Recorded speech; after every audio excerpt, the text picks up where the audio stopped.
Қайырлы күн, құрметті қатысушылар. Бүгін біз сендермен бірге ұлттық ойын теңге ілу ойынын ойнайтын боламыз. Ойынға кіріспес бұрын мен сендерді ойын шартымен түсіндіре кетейін.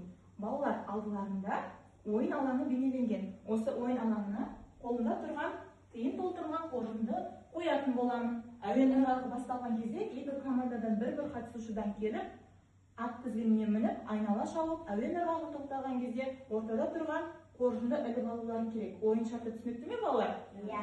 Түсінікті болса, ойынымызды бастайық. Бұл бізде тапқырлар командасы, бұл бізде алғырлар командасы. Қанекей, балалар. 1, 2, 3, ойынға кіріс!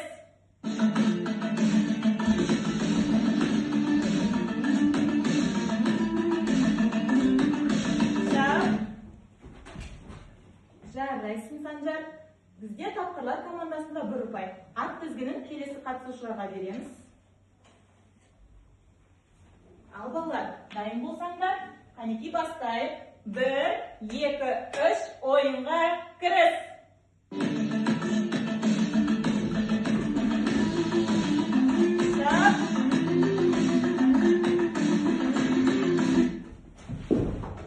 Жарайсың, Думан. Бізде алғырлар командасында 1 ұпай. Әзірге бізде балалар ұпай саны тең болып тұр. Демек, бұл бізде шешуші сәт.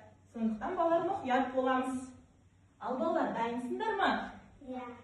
Ал, ендеше бастайық. 1, 2, 3, ойынға кіріс! Тамамыз, балалар.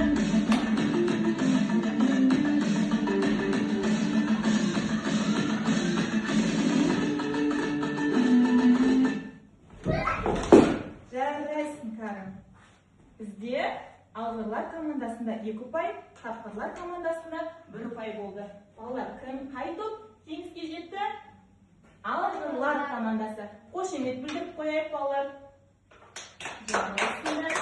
Ал, балалар, бүгінгі ойын сендерге ұнады ма? Иә. Ендеше бүгінгі ойынымыз осымен тамам. Сау саламатта болыңдар, балалар.